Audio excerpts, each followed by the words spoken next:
Boa noite, irmãos, amigos. Aqui quem está falando é o Jairo, da Igreja Batista do Calvário, aqui em Bauru. Devido à pandemia, os decretos estadual, nós estamos transmitindo as nossas reuniões de maneira online, pela internet. Glória a Deus pela internet. Mesmo distantes neste momento, nós podemos anunciar a palavra do Senhor e por isso nós somos gratos. Eu te convido, antes de iniciar o sermão, a um momento de oração. Você possa estar aí mesmo onde você estiver, fechando os seus olhos. Vamos buscar a direção do Senhor nesse momento, amém? Senhor, meu Deus, nós te agradecemos, ó Pai, pelo teu amor, te agradecemos pelas tuas misericórdias que se renovam, Senhor, todas as manhãs sobre as nossas vidas, Senhor. Te agradecemos porque até aqui o Senhor tem nos guardado, nos sustentado com a tua mão direita. Nós oramos, ó Pai, por todos os que estão doentes neste momento, pessoas que estão sofrendo, ó Pai, com esse vírus, ó Pai. Que o Senhor esteja, ó Pai, agindo, ó Pai, em nosso meio com misericórdia e graça, Senhor. Oro por aqueles que talvez perderam seus entes queridos, que o Senhor possa, através do teu Santo Espírito, trazer o consolo necessário, ó Pai, para cada um de nós. Que o Senhor venha nos fortalecer, venha nos trazer ânimo, nos trazer coragem, Senhor. Que o Senhor possa falar conosco, ó Pai, nessa noite, por intermédio da Tua palavra, que nós cremos que é viva e eficaz. Esta é a oração, ó Pai, que eu te faço, em nome do Seu Filho amado Jesus. Amém. Amém, irmãos? Eu convido então você, meu irmão, meu amigo, que aí mesmo onde você estiver, esteja pegando sua Bíblia, seu celular, e esteja abrindo ela no Evangelho de João, capítulo 16. Nós vamos ler do capítulo 16, a parte B do verso 4 até o verso 11, tá? Repetindo novamente, João 16, a gente vai ler da parte B do verso 4 até o verso 11. Nós vamos continuar falando sobre o Espírito Santo, Alguns domingos atrás eu ministrei sobre o Espírito Santo e eu gostaria de continuar falando a respeito da terceira pessoa da Trindade, o Espírito Santo, que não é uma força, não é algo como uma força cósmica, não, o Espírito Santo é uma pessoa da Trindade, e nós precisamos compreender melhor quem é o Espírito Santo, qual é a obra do Espírito Santo, e por isso eu quero dar continuidade nesse assunto tão importante para nós, amém? Então eu vou ler a partir do verso 4, a parte B, como eu falei, até o verso 11, então os irmãos me acompanhem. Eu não lhes falei isso desde o princípio, porque eu estava com vocês, mas agora vou para junto daquele que me enviou, e nenhum de vocês me pergunta para onde o Senhor vai. Pelo contrário, porque eu lhes disse essas coisas, a tristeza encheu o coração de vocês.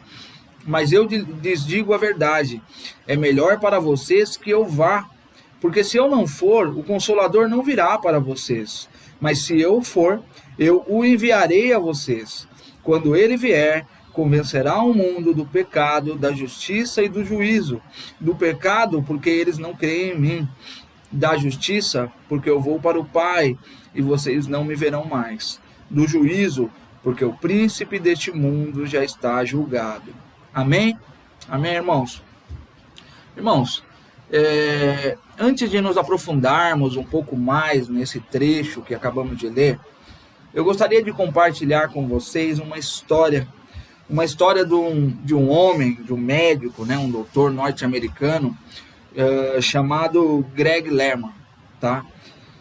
Esse homem, esse médico, esse doutor, vamos chamá-lo de Dr. Greg para facilitar, ele era um homem com uma vida financeira invejável, havia viajado para diversos lugares do mundo, um médico muito rico, possuía carros, possuía mansões.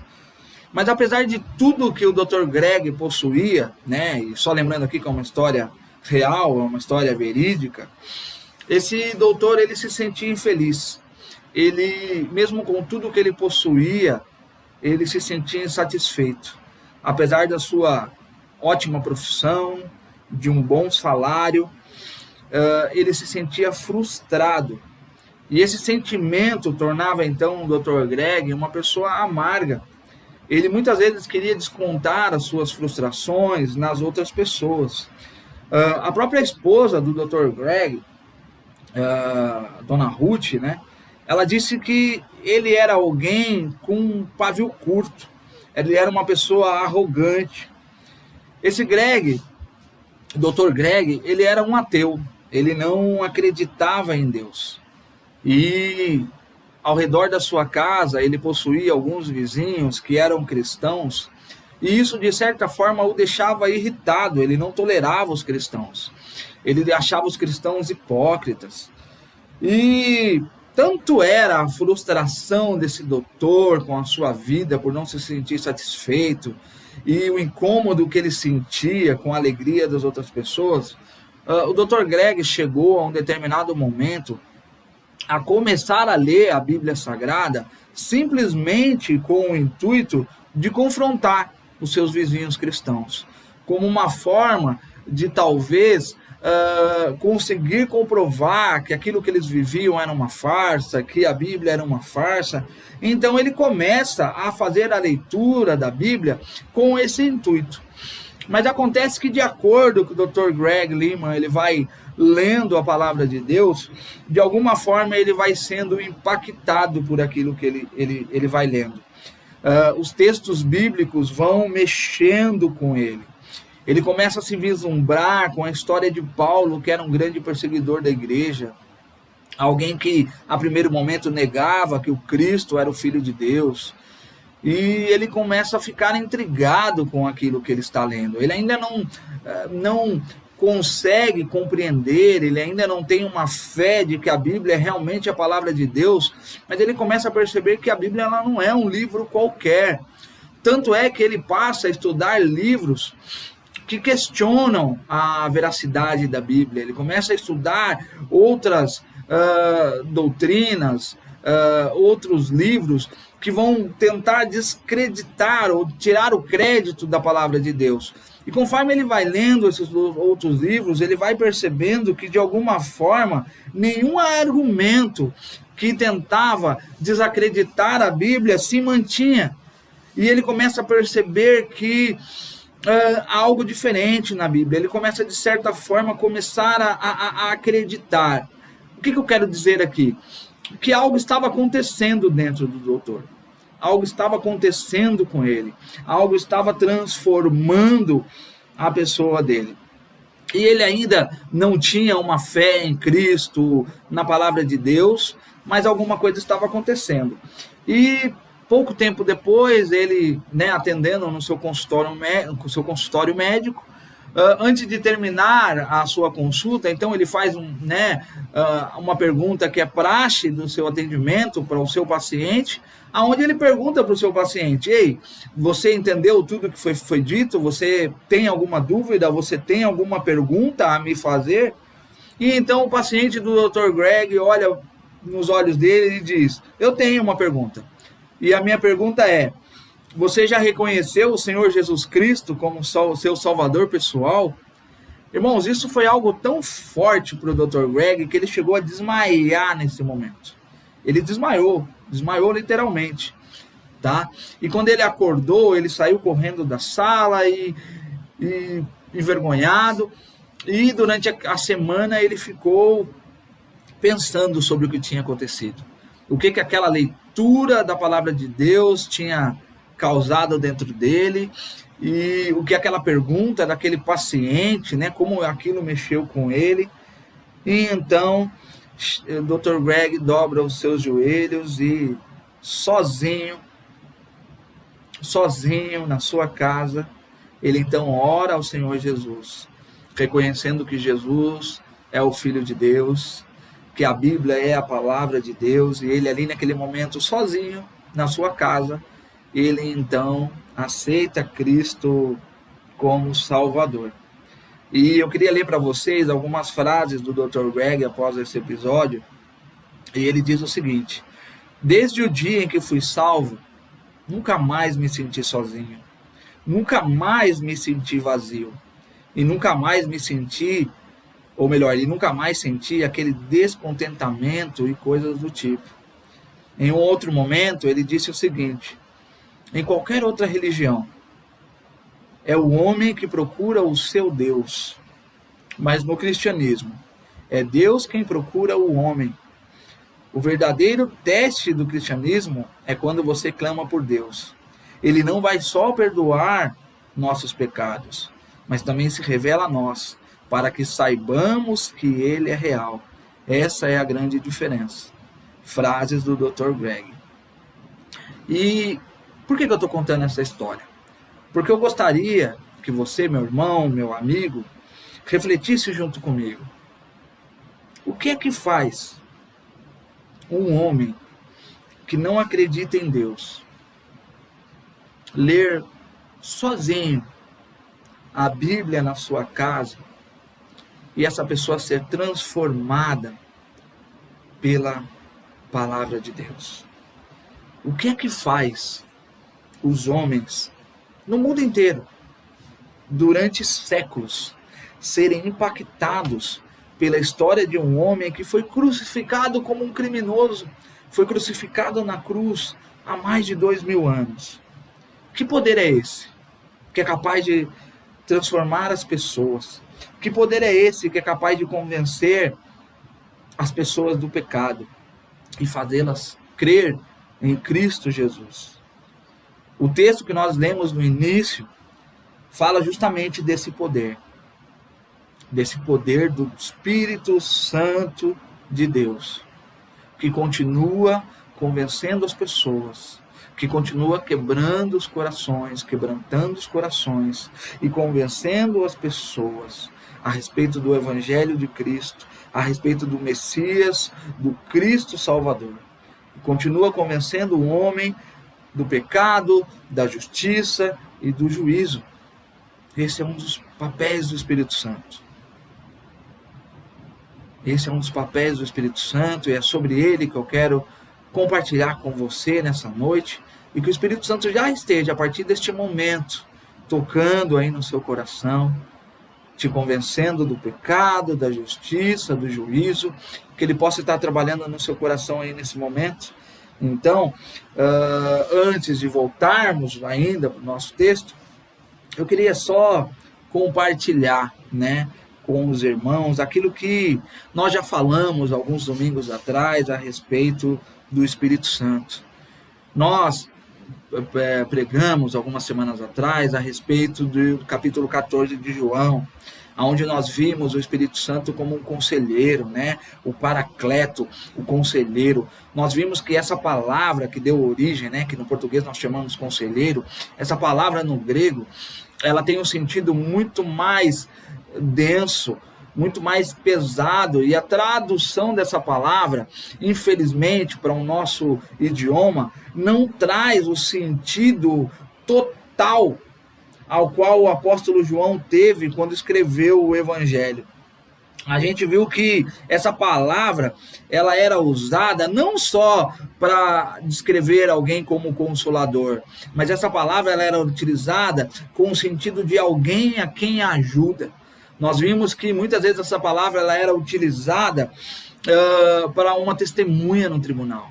Quando alguém era acusado de um grave crime, de um crime que não cometeu, e aquela pessoa era levada diante de um tribunal, e então era chamado alguém, para essa pessoa se dava então esse nome, e essa pessoa tinha então a missão de defender aquela pessoa, de testemunhar a favor dela. Essa palavra ela era utilizada para se referir ao advogado de defesa, aquele a quem iria defender alguém de uma injusta acusação. A gente também ouve essa palavra ser utilizada quando um exército que estava no meio de uma guerra, esse exército de certa forma ele ficava paralisado pelo medo, então alguém era chamado, essa pessoa era chamada para injetar ânimo ao exército, fazer uma espécie de uma preleção, para que pudesse injetar coragem naquelas pessoas, para que elas pudessem se sentir motivadas então a ir à guerra, a vencer a guerra, a lutar contra os seus inimigos. Nós vimos então o Espírito Santo como esse conselheiro, que não é só conselheiro, mas é alguém que nos dá coragem, que injeta ânimo aos nossos corações, que nos ajuda em todo momento de dificuldade, que coloca nos nossos lábios o que precisamos falar nos momentos difíceis. E isso foi o que nós falamos até então sobre o Espírito Santo. E hoje eu gostaria de continuar falando um pouco mais sobre a obra do Espírito Santo.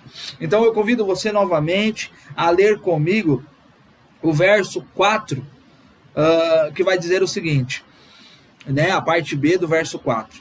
E não lhes falei isso desde o princípio, porque eu estava com vocês. Então vamos lá, eu expliquei até o momento que a gente falou no capítulo 14, alguns domingos atrás, mas eu quero situar você o que está acontecendo aqui no capítulo 16. Nós começamos a ler apenas da segunda metade ali do verso 4. Então aqui nesses últimos capítulos, aqui entre o 14 e 16 ali, Jesus está de certa forma, se despedindo dos seus discípulos. Ele está preparando os seus discípulos para a sua morte. Ele está preparando os seus discípulos, porque ele iria, então, ser morto na cruz, ele iria ressuscitar, ele iria voltar para o Pai, e ele começa ali, então, a preparar os seus discípulos para esse momento, a alertá-los que eles não estariam mais com eles, a alertar que eles, deveriam então cumprir tudo aquilo a que Jesus ensinou, né? No verso 14 ele vai falar, se vocês me amam, vocês vão me obedecer. E Jesus chamou os seus discípulos, como ele chamou a nós também, a sua igreja, a fazer a sua vontade, a anunciar o evangelho, a obedecer a tudo aquilo que ele nos ensinou. Mas Jesus também alerta os seus discípulos, como ele também nos alerta, de que por sermos então de Cristo, o mundo nos odiaria, que nós seríamos perseguidos, que os discípulos seriam perseguidos, mas ele então deixa uma promessa, olha, eu vou, vocês vão continuar fazendo o que eu comecei, não vai ser fácil, mas eu vou te mandar o Consolador, eu vou te mandar o Espírito Santo de Deus. E é isso que está acontecendo aqui. Ele, nesse momento, ele está falando para os discípulos, né? No início do verso 16 ali, ele está dizendo, vocês vão ser arrastados aí das sinagogas, vocês vão ser perseguidos. E aí no verso 4, então ele diz, eu não lhes falei isso desde o princípio, porque eu estava com vocês. Mas agora está chegando o tempo que eu vou ser tirado de vocês. E eu preciso alertar vocês sobre isso. Jesus até então, ele não tinha se detido tanto em anunciar ou explicar para os seus discípulos a respeito das perseguições, até porque Jesus estava no meio deles. Ele podia, de certa forma, protegê-los amplamente, absorvendo toda a oposição, todo o ódio das pessoas para si mesmo e desviando esse ódio dos seus discípulos. Mas agora então chegaria um tempo que Jesus seria retirado do meio deles. E a perseguição agora começaria a ser aos seus discípulos, aos seus apóstolos, à sua igreja. E então no verso 5, Jesus continua dizendo, mas agora vou para junto daquele que me enviou. E nenhum de vocês me pergunta, para onde o Senhor vai? Pelo contrário, porque eu lhe disse essas coisas, a tristeza então encheu o coração de vocês. O comentarista D.A. Carson, ele vai dizer que Jesus ele então fala essas palavras porque apesar de, no capítulo 13, verso 36 e capítulo 14, verso 5, os discípulos chegam a perguntar para Jesus, sim, para onde ele iria. Mas apesar de eles perguntarem para onde Jesus iria, não existe uma intenção, de fato, em conhecer para onde Jesus iria, qual o propósito disso, o que isso significaria para eles. Na verdade, aqui eles estavam mais preocupados consigo mesmo, ou com a dor da perda, da separação de Cristo. O Carson, então, ele vai dizer que aqui é como ele usa o exemplo de uma criança que está a brincar com seu pai, mas aí chega o horário do pai ir para o trabalho, e o pai, então, diz para a criança que ele precisa ir, que ele precisa trabalhar. Então a criança pergunta para o seu pai, mas você vai, então, trabalhar? Mas a criança não está preocupada que o pai precisa trabalhar, o que vai acontecer no trabalho, o que é do trabalho que o pai talvez vai tirar o seu sustento, mas ele está perguntando como uma forma de indignação, que o pai vai o abandonar, que o pai vai deixá-lo sozinho. Então, o comentarista aqui, ele diz que, apesar dos discípulos perguntarem, não havia um interesse genuíno nos desígnios de Deus. Por que Cristo, então, iria morrer, ressuscitar e voltar para o Pai? Mas eles estavam mais tristes por essa separação, né, por Jesus ser retirado deles, e isso incomodava o coração deles. E essa dor, ela era uma dor legítima. Né? Era uma dor legítima de quem sabia que a separação, a perda era iminente. E isso encheu o coração deles de profunda tristeza, porque Jesus haveria de ser retirado do meio deles. E aí no verso 7, então, o Evangelho de João vai dizer, né? Mas eu lhes digo a verdade, é melhor para vocês que eu vá, porque se eu não for, o Consolador não virá para vocês, mas se eu for, eu o enviarei para vocês. Irmãos, talvez a gente imagine esse contexto aqui e vai pensar, poxa, mas como Jesus, né? Como assim? É melhor que eu vá? Não, Jesus, é melhor que você fique, né?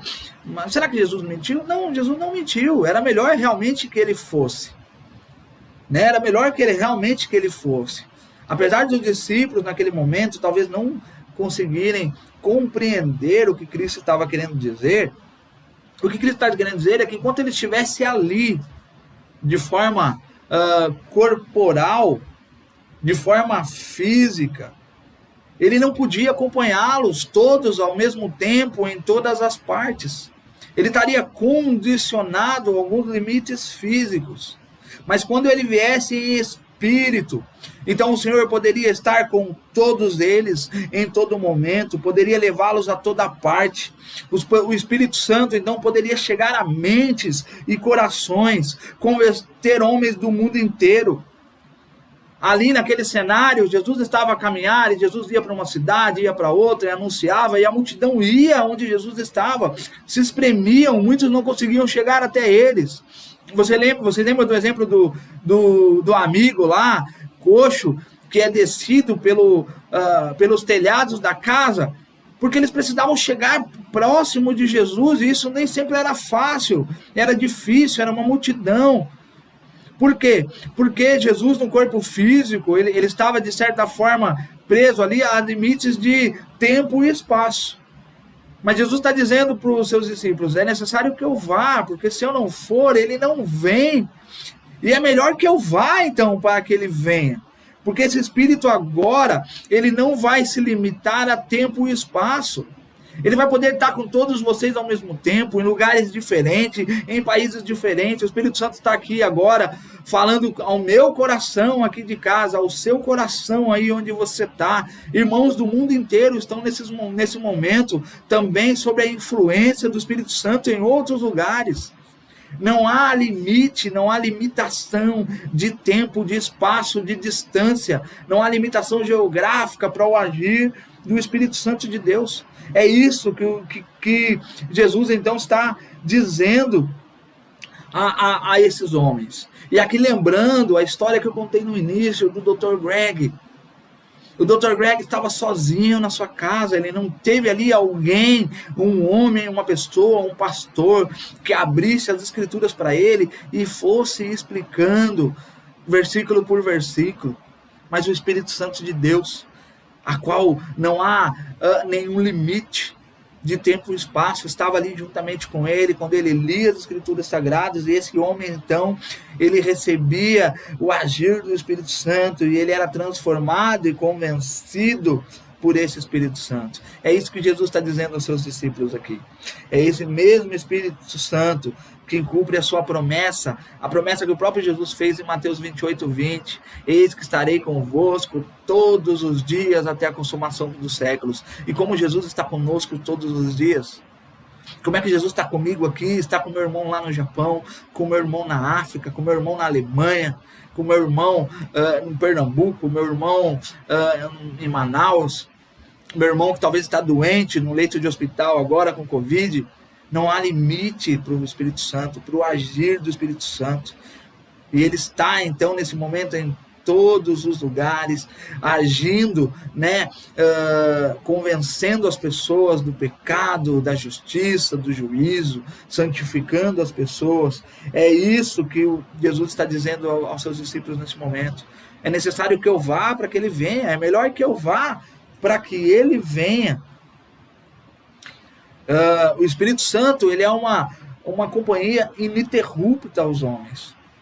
E é esse mesmo Espírito Santo, então, que dá poder e efetividade à pregação do Evangelho.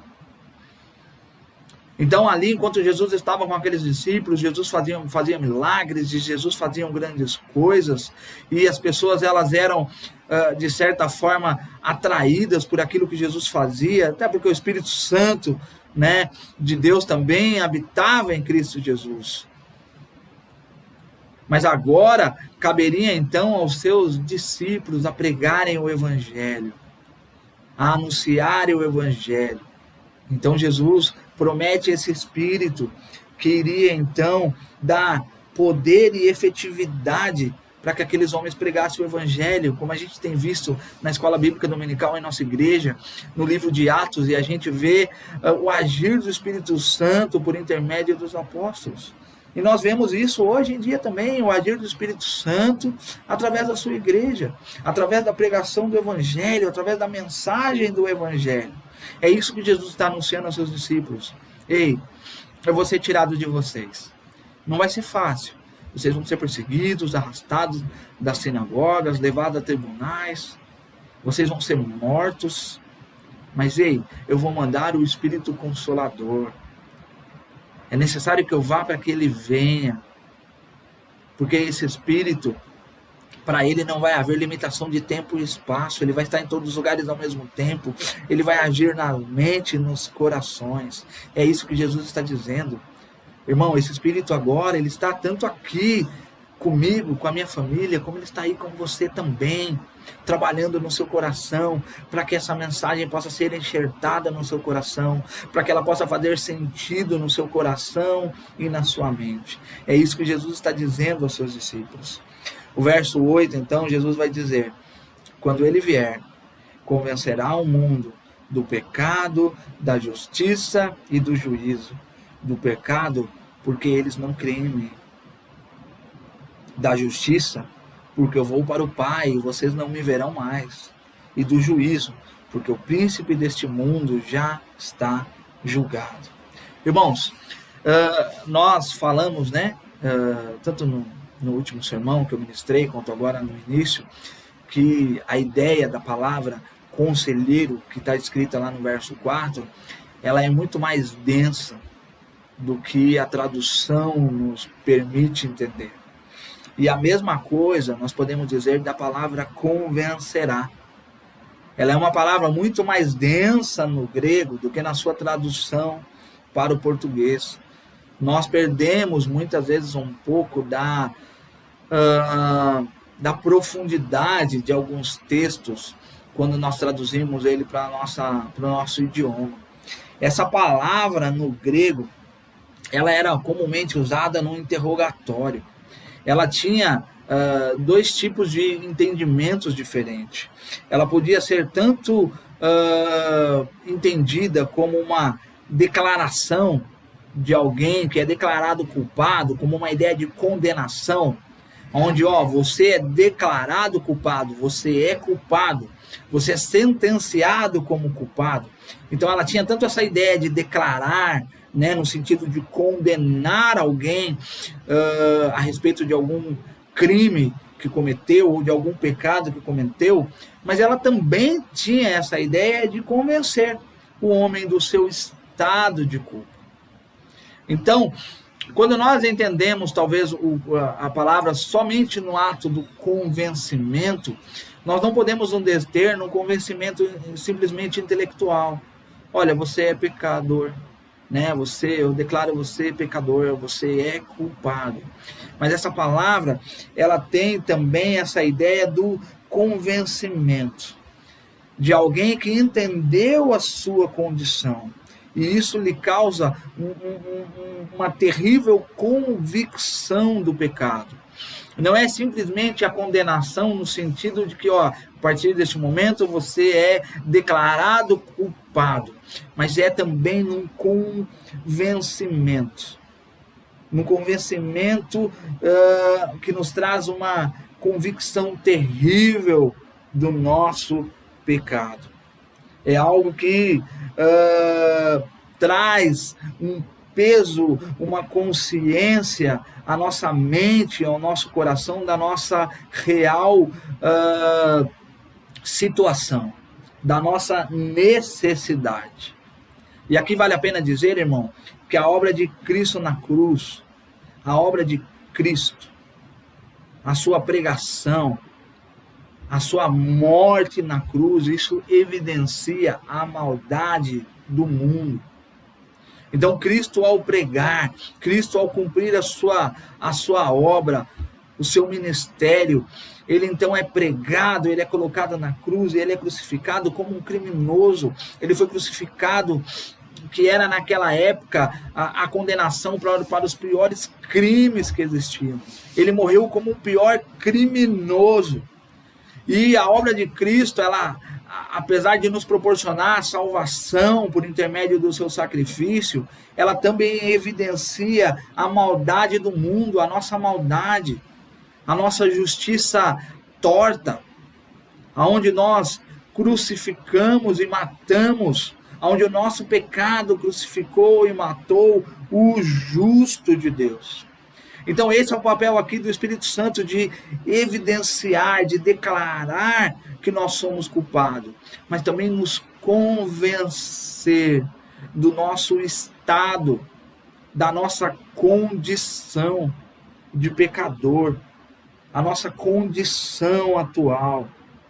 Então essa obra, esse o agir do Espírito Santo, a qual Jesus está dizendo aqui aos seus discípulos.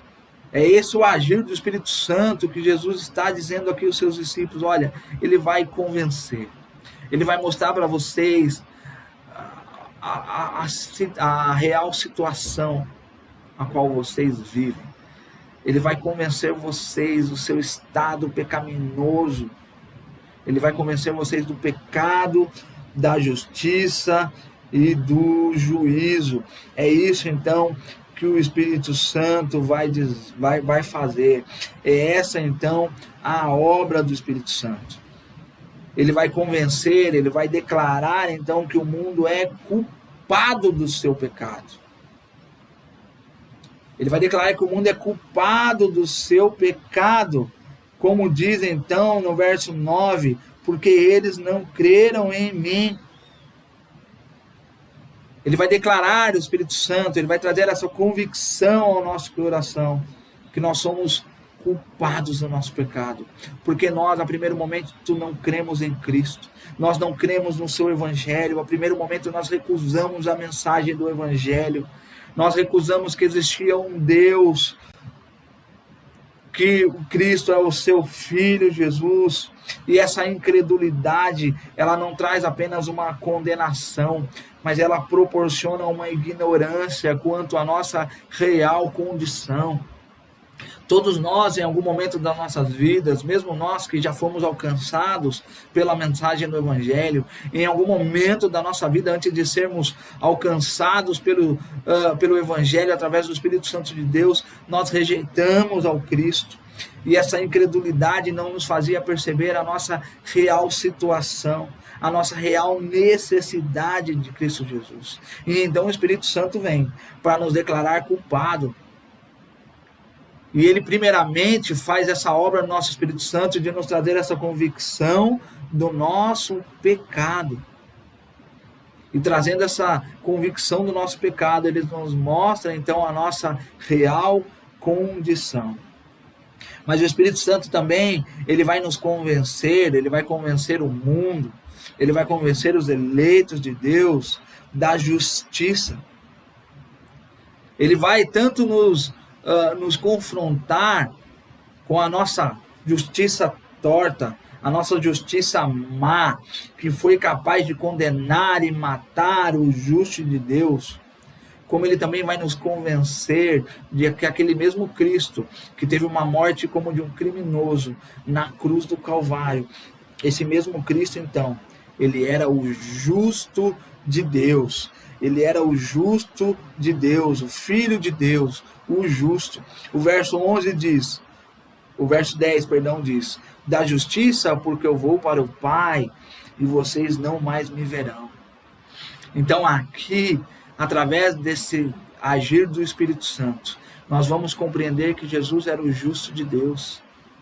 E como nós percebemos isso? Crendo que o próprio Deus justificou o seu Filho ao ponto de ressuscitá-lo. Ao ponto de ressuscitá-lo, que aquele Cristo que foi morto como um grande criminoso na cruz do Calvário, mas ele não tinha crime algum. Então Deus os ressuscitou dos mortos para mostrar a mim e a você que esse é o justo de Deus, que Jesus Cristo é o justo de Deus. E o Espírito Santo nos faz entender isso, nos compreender isso, a partir do momento que nós cremos que Deus ressuscitou o seu Filho, aquele ao qual os nossos pecados, ao meu pecado e ao seu pecado, crucificou na cruz do Calvário. Então Deus o ressuscita e o leva à direita do Pai. E o Espírito Santo então nos convence que ele é o justo de Deus.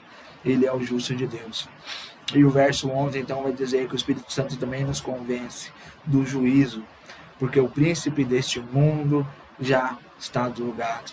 Então o Espírito Santo, além de nos declarar e nos convencer do nosso pecado, além de nos convencer da justiça de Deus, que Jesus é o justo de Deus, ele também nos convence do juízo.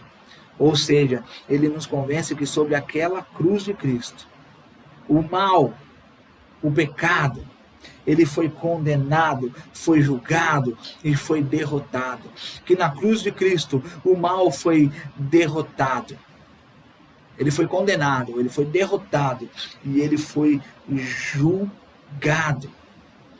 Esse mesmo Espírito Santo então nos convence de que aqueles que creem em Cristo Jesus então terão também os seus pecados justificados, porque Jesus já recebeu a sentença por nós. Ele já pagou o preço por nós, sendo ele o justo de Deus. Agora nós, por intermédio do teu sacrifício na cruz, nós também temos os nossos pecados pagos, justificados na cruz do Calvário. Mas para aqueles que não receberam o Evangelho, que não creram no Evangelho, esses então vão ter que prestar conta no juízo de Deus.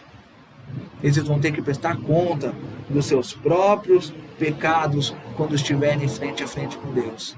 Mas aqueles a qual o Espírito Santo convence, aqueles a qual o Espírito Santo convenceu do pecado e da justiça, ele também nos convence do juízo, que todo mal foi condenado, julgado, derrotado na cruz do Calvário, e que por isso o meu e o seu pecado foi justificado naquele momento.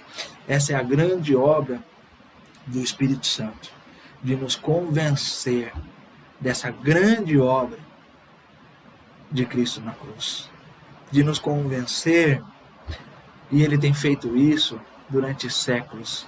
Ele tem feito isso no decorrer da história da igreja, usando a pregação do Evangelho. Muitas vezes, como no caso do Dr. Greg lá, sozinho, lendo a palavra de Deus. E esse Espírito Santo vem agindo na vida dele, o convencendo do pecado. Eu queria, já terminando, contar uma outra historinha para vocês. Conta-se uma história de um missionário que estava pregando numa aldeia indígena. E diz a história, então, que enquanto esse missionário estava ali, passando alguns slides, né, ele estava explicando sobre a história de Cristo, falando sobre o Evangelho, e ele começa a transmitir, então, alguns slides ali projetados sobre uma parede branca, e mostrando para os índios ali a figura, né, algumas ilustrações de Cristo, e dizem então que quando esse homem, ele mostra uma imagem da cruz, de Cristo na cruz, Então um índio, de forma incontrolável, ele pula na frente dos demais e começa a exclamar com grande voz: desce, desce daí. Você não merecia essa cruz é minha, era eu que deveria estar ali. Irmãos, quem deu esse entendimento àquele índio?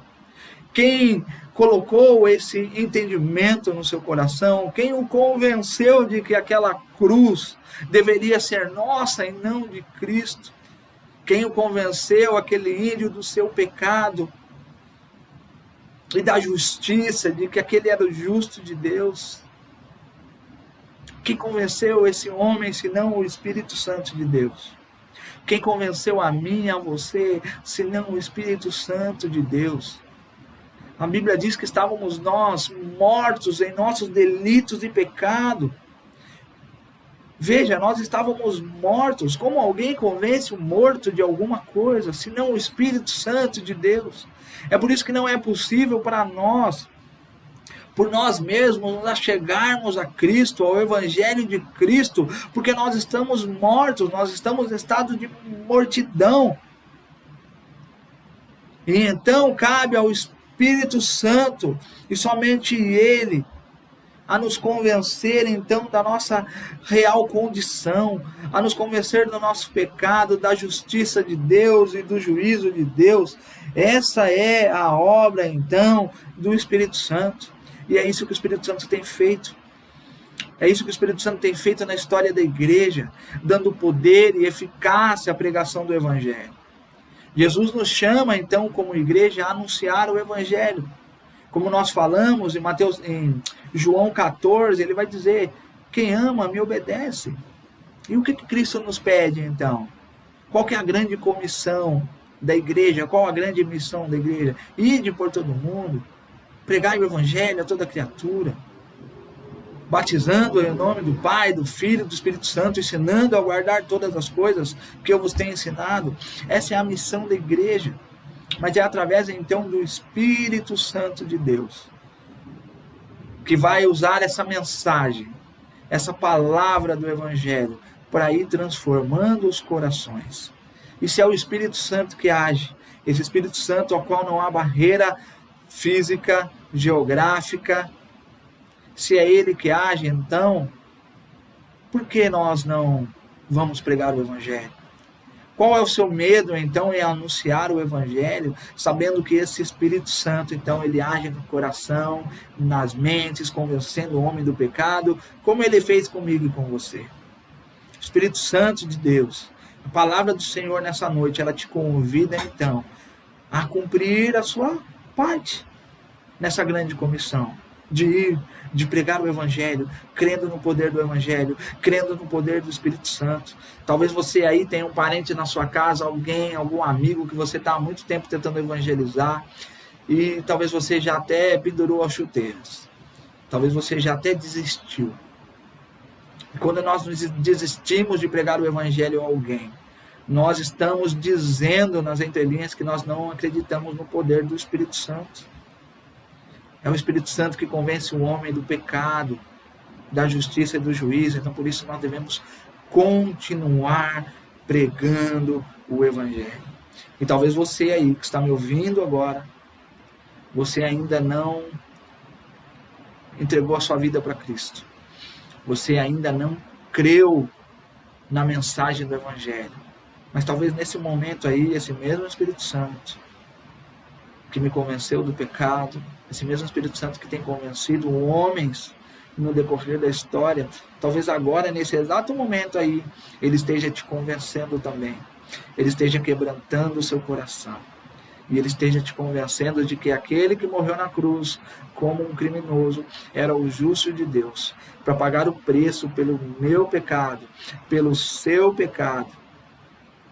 E agora talvez o Espírito Santo esteja te convencendo de que esse Jesus é o Filho de Deus, a qual você deve entregar a sua vida e segui-lo também, e fazer parte da sua igreja e do seu reino. E eu gostaria de orar por você nessa noite. Eu gostaria de orar por você. Amém? Então convido a todos que estão me ouvindo agora, nesse momento, a reclinar a sua cabeça, a fechar os seus olhos. Ore junto comigo nesse momento, amém? Senhor, meu Deus, meu Pai, nós te agradecemos pela tua palavra, que é viva e eficaz. Nós te agradecemos, ó Pai, porque Jesus um dia veio como um homem a este mundo. Nós agradecemos pela sua obra magnífica, por ter sido alguém que obedeceu ao Senhor até o fim, o justo de Deus, o santo de Deus, ao qual não havia nenhum pecado, nenhum crime. E esse justo de Deus, então, ele morreu na cruz, pagando o preço do meu pecado, do pecado do meu irmão, do meu amigo que está me ouvindo. Mas um dia esse Jesus, ele foi tirado de nós, e ele voltou e está hoje à direita do Pai. Mas Jesus nos prometeu que nós não estaríamos sozinhos, então ele nos envia o Espírito Santo, o Consolador, que está em nosso meio hoje, que age em nós, e para esse Espírito não há limitação de tempo e espaço, e ele está aqui comigo nesse momento, e a minha família nesse momento. Ele está com o meu irmão que está me ouvindo do outro lado da internet. Ele está com outros irmãos que estão em outros países nesse momento, em outros lugares do mundo. E não há limitação para o Espírito, e ele continua agindo na mente e no coração dos homens, convencendo o mundo do pecado, da justiça e do juízo. Eu te agradeço, Senhor, pelo Espírito Santo, pelo teu Espírito, Senhor, que é uma pessoa. Pai, que nós, Senhor, como igreja, possamos então, crendo que esse Espírito Santo ainda age, que ele nos acompanha, que ele age no meio de nós, que nós possamos então, ó Pai, proclamar o Evangelho, pregar o Evangelho, crendo que esse mesmo Espírito Santo estará, ó Pai, convencendo homens, transformando homens, quebrantando corações. Que o Senhor venha nos dar, ó Pai, ousadia e fé, para crermos tanto na Tua Palavra, quanto na eficácia e no poder do Teu Espírito. E eu oro também, ó Deus, por aquele que talvez está me ouvindo agora nesse momento, que talvez até um momento ainda não tinha entregado a sua vida a Cristo, mas que agora, ó Pai, o Teu Espírito Santo está tocando no seu coração, está quebrantando o seu coração, e que agora, ó Pai, neste momento, ele talvez esteja entregando a sua vida a Cristo. Que o Teu Espírito Santo, Senhor, esteja convencendo essa pessoa do pecado, da justiça, do juízo, convencendo que o Messias, que o Jesus, a qual anunciamos, é o Filho de Deus, e que esse Jesus um dia morreu na cruz do Calvário para perdoar os nossos pecados, para que nós então tenhamos vida e vida em abundância, vida eterna, e que essa pessoa que está me ouvindo agora, Pai, possa entregar a sua vida a Jesus Cristo nessa noite. Essa é a minha oração, Pai, essa é a nossa oração que fazemos como igreja. Em nome do Seu Filho amado Jesus, crendo no poder do Espírito Santo, e te agradecendo, ó Pai, pelo Teu grande amor, Pai. Essa é a minha oração, essa é a nossa oração. Em nome de Jesus, amém. Irmãos, eu desejo então a todos vocês uma noite abençoada, um ótimo restante de noite, uma noite abençoada, que a graça de Cristo, o amor de Deus e a comunhão do doce Espírito Santo, do Consolador Espírito Santo, seja com todos vocês.